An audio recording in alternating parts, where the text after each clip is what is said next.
Bob Woodward's new book, Fear, is set to be released later this month.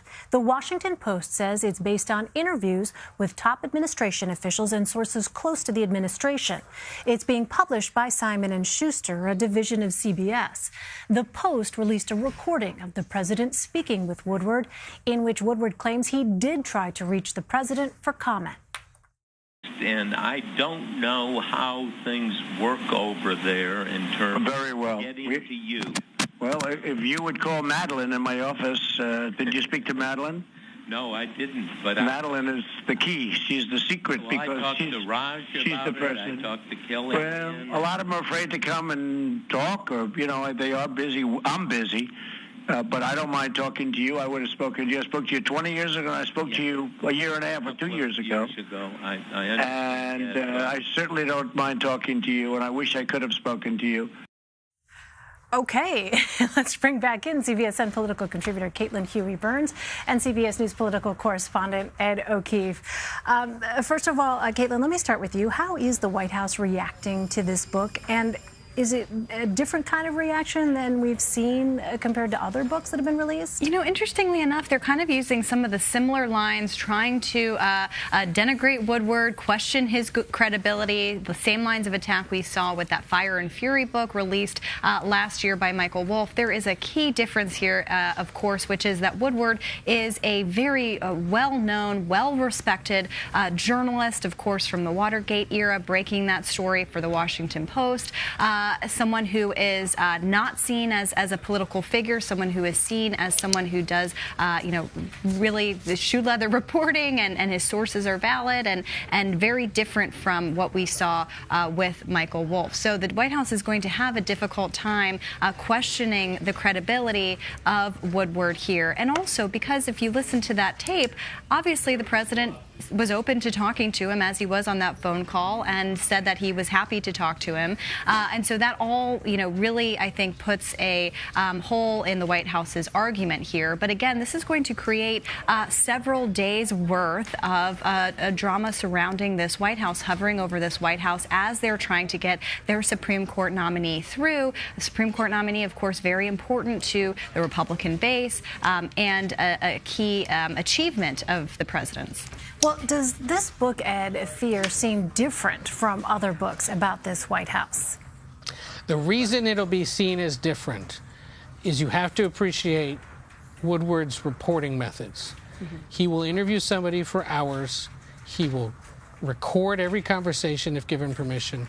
He will transcribe it. So the notes on this are voluminous. Mm. And in essence, what he's doing here in some respects is providing a far richer and more reputable reporting structure for a lot of what Michael Wolff's book sort of grazed. And he's confirming it now in deeper, more vivid ways, conversations between the White House Chief of Staff and the Defense Secretary and the economic advisors and their concerns about the president's mindset and temperament and understanding of complex issues. A lot of that was covered in the Michael Wolff book, and now is playing out yet again in this book. And I got to say, what's interesting about this, too, is a Woodward book about a presidency is about as swampy as it gets. This is the kind of thing that happens in every presidential administration. Mm-hmm. At some point, he turns his attention to the president and his team and finds something to write about. So it'll be interesting to see how the Trump White House runs up against what is a pretty well-established practice of one of the city's most revered reporters and one of the city's most thorough reporters telling his version of what he's learned and seeing how the president and his team react. We know they've been anticipating this nervously, and it is telling that the Washington Post went out of its way to put out this recording now, potentially anticipating where the president and his attack would go. They probably were sitting there anticipating a tweet from the president saying, well, he never called me.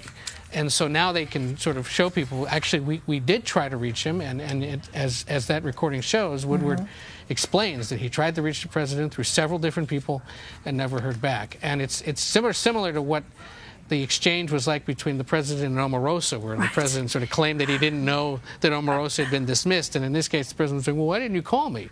Right. And Woodward repeatedly points out over the course of the 11-minute call, I talked to Kellyanne Conway, I talked to Senator Lindsey Graham, they said they would talk to you, I never heard back, so what do you expect me to do?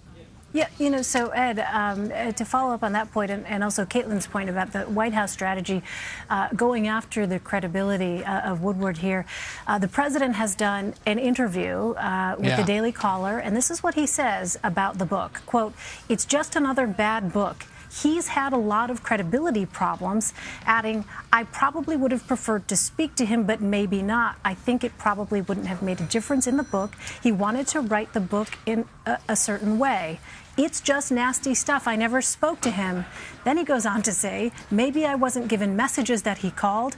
I probably would have spoken to him if he'd called, if he'd gotten through. For some reason, I didn't get messages on it." And now we have the Post taking this step of releasing this conversation on tape. These would seem to be extraordinary times, Caitlin. Extraordinary times indeed. And what the president is trying to do is, again, kind of win in the court of public opinion and really appeal to his base of support, which is going to see anything written by a journalist, put out by the media as an oppositional kind of force. We've seen him do that over and over and over again. But as we've been discussing, the credibility issues here are not the same as they have been with others.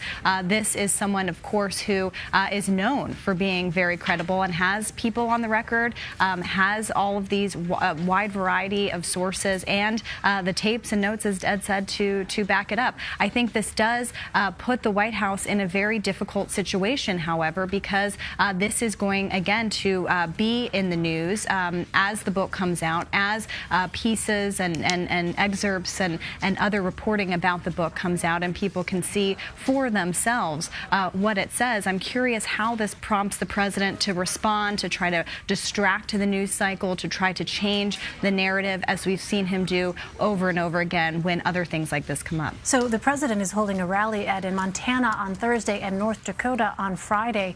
Pretty safe bet you think we will see him address this book at those events? Perhaps, if he doesn't just stick to the normal script. But certainly would be a good opportunity for him to rile up his supporters and get them upset yet again with the news media, and try to suggest that his presidency, as he told Bob Woodward, has been successful and well run. And telling, too, that the White House released a multi-point list of achievements that they believe the president can be happy about, and it has been touting in defense of this. I think sort of anticipating that this is basically, as the White House put it, disgruntled former employees raising concerns about management and leadership, and the White House saying, no, in fact, this president's done a lot, and here's the proof. So we'll see how he takes this in the coming days, but certainly it'll be fodder for those campaign rallies. Let's talk about the president's sort of tactical political strategy here, Caitlin. His midterm travel schedule seems to be focused on the Senate map. Why might that be? Right. Well, the Senate map compared to the House map is very favorable for Republicans. There are 10 states that Democratic incumbents are trying to hold on to in places that Trump won. 5 of those overwhelmingly really deep red states like North Dakota, Indiana, West Virginia, and a couple of others. And so the White House officials have been telling reporters that the president wants to be out on the campaign trail as much as possible. They want to be out there more than Obama was in 2014, and to really ramp up his campaign schedule. And right now, they're focusing on states where the president does have a solid base of support, where he is popular, and where Republicans do have a chance of taking over a seat or two. And so that's a really interesting dynamic. But I've talked to Republican strategists who say that unlike other presidents, you can't really target this president's appearances in certain states, and it will indeed have a ripple effect across the state, but also in districts. If he goes to Florida, for example, where he won, but very narrowly, there is a competitive a competitive Senate race, a competitive governor's race there, and a handful of House races where the president's appearance could put that Republican in jeopardy. And so it's going to be different kind of depending on the state, but this strategy really tells you where the Republicans are wanting the president to be at this point. We have seen him, though, kind of disregard the advice that he's gotten from Senate leadership like Mitch McConnell in terms of endorsements. In some cases, they're trying to get on the same page, and so we'll see kind of whether he sticks to that. We can almost guarantee that he goes off script, and some Senate campaigns I've talked to say that that's just fine, because in some of these states they want to be as close to the president as possible. In other states, of course, that provides a real liability for candidates. Yeah, and Ed, I'm wondering about the Democrats as well. In the conversations that you've been having, I wonder, how are Democrats preparing for the possibility that they could take back the House this fall? Well, you've seen in the last few days, Democrats sort of start to lay out the kinds of things that they would do, at least in the House, should they take back control. There's push for a multi-billion-dollar infrastructure package, work on health care issues, because that has been, in their view at least, a top issue of concern to voters this year, and then launch dozens potentially of investigations in the various committees of Trump administration activities, while at the same time waiting to see what Robert Mueller and company come up with and potentially engage in impeachment. I think most of what this is about in the last few days is to try to push back against the idea that it would automatically mean an attempt to start impeachment proceedings as quickly as possible. What they're trying to say is, no, we're worried about economic development, shoring up the healthcare system, and yes, providing a check on an otherwise corrupt administration, what they believe to be a corrupt administration. We'll see if that works, and we'll also see whether it's embraced by all House candidates across the country. There's been a lot of sort of decentralization of the themes that candidates are hitting on this year. But if you keep it to those three, that may be just the right kind of mix that candidates across the country could talk about. It'll be fascinating to see which strategy wins. Caitlin Huey-Burns and Ed O'Keefe, thanks to you both.